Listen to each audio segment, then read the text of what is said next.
The East Georgia town of Louisville contemplated doing something most unfortunate in 2020. Its city council voted to remove the Old Market, one of our state's oldest, most important historic structures. Only a lack of funds prevented the city from acting. Sometimes cash flow constraints befriend historic preservation. The Old Market is a wooden pavilion in the middle of what was once U.S. Highway 1.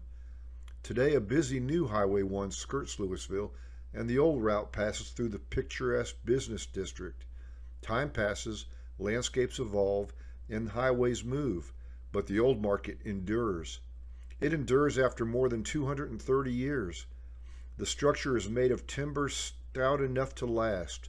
It was placed on the National Register of Historic Places in 1978, underwent renovation in the 1990s, and is in remarkably good condition. Given the Old Market's significance, location, and eye-catching design, it comes as no surprise that the city of Louisville prominently featured it in promotional material. In 1923, the News and Farmer newspaper referred to it as Louisville's pride and joy. In recent years, the Old Market became controversial, especially after the George Floyd murder in May 2020. Rioting and protests nationwide prompted analysis and reconsideration, often divisive, over how we view and present our history. Louisville reacted by removing depictions of the Old Market from the town's electronic media and advertising. Today, the municipal website features lovely photographs of a downtown street, a colorful mural, a field of cotton, and the Jefferson County Courthouse, but the town's oldest historic structure is conspicuously missing. The issue is the Old Market's past, and to understand the issue, we must step all the way back to the waning days of the American Revolution. Some sources date the Old Market to as early as 1783, the year that hostilities ended between Great Britain and her former colonies in North America. The exact date the market was built is unknown, but it was in use when Louisville served as the state's third capital from 1796 to 1807. Known then as the Market House, the pavilion was the site of public auctions of all kinds for many decades. It was here that sheriffs sold real property to satisfy court judgments. Tax collectors did the same to cover delinquent taxes. Some auctions involved personal property such as horses, buggies, store inventories, and furniture, and slaves. Although federal law banned the importation of slaves beginning in 1808, slaves already in America could be bought and sold until ratification of the 13th Amendment abolished slavery in 1865. Before 1865, slaves were treated as the private property of their enslavers. The U.S. Supreme Court formalized this status in its Dred Scott decision in 1857, holding that people of African descent were not entitled to American citizenship. The decision mollified some, inflamed others, and pushed the nation towards civil war. Today, some sources claim that Louisville's Market House may not have been used to sell slaves. The state's tourism website, exploregeorgia.org, notes recent research casts doubt on the auctioning of slaves and suggests that the Old Market may have a much more benign history as an ordinary commercial market. If true, this would remove slavery's taint from the imperiled structure. But it isn't true. Early Louisville newspapers published many advertisements for the sale of slaves at the market. On May 27, 1800, the Louisville Gazette and Republican Trumpet advertised a sheriff's sale at the Market House, including, quote, 2 Negroes and 1 riding chair, close quote. The same issue had a notice of a tax collector's sale at the Market House of, quote, 6 Negroes, to wit, Billy, Tom, Lucy, Henry, Green, and Cherry, taken as the property of Nathan Powell for taxes due, close quote.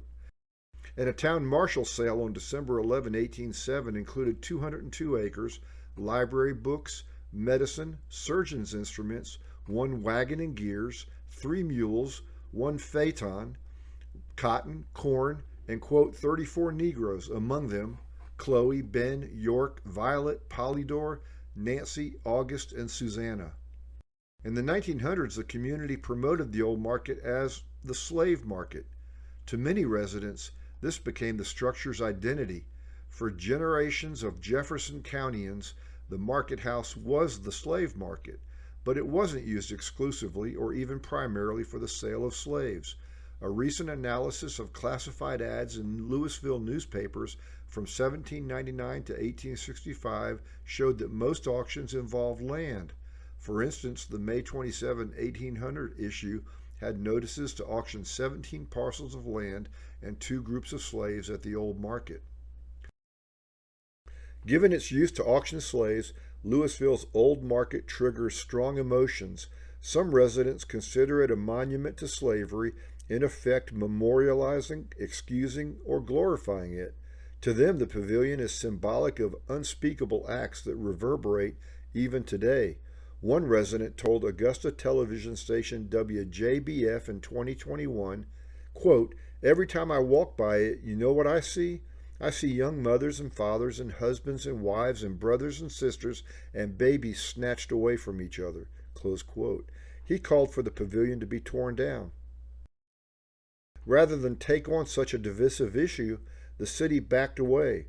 Louisville de-emphasized the pavilion and promotional material, hoping that, with time, passions would cool and evolving perspectives would lead to a sensible unifying solution.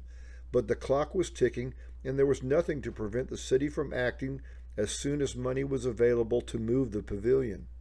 But cooler heads prevailed among Louisville's diverse population. Residents and city officials recognized that this wasn't a monument to slavery. It is instead a relic of slavery. It helps us understand the reality of slavery and its impact on each generation in this state, especially those enslaved and their descendants. Rather than glorifying the mistreatment of a race, it should always remind us of the struggle of a people, giving context to their triumphant endurance and long journey to all men are created equal. Here, all Georgians, black and white, can touch the past and better understand what happened. Louisville's Old Market may be the most significant landmark in Georgia connected to slavery. It is one of the few places where descendants of Georgia slaves can visit and know without a doubt that it happened right here. It is here that Chloe, York, August, Polydor, and Susanna went to the highest bidder.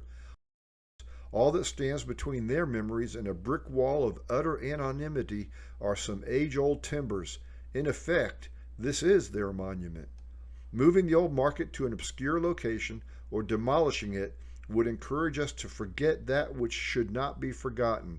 Without landmarks like this, it is more difficult to remember who we are, where we come from, and to what we aspire. Thank you for watching this Georgia Backroads program.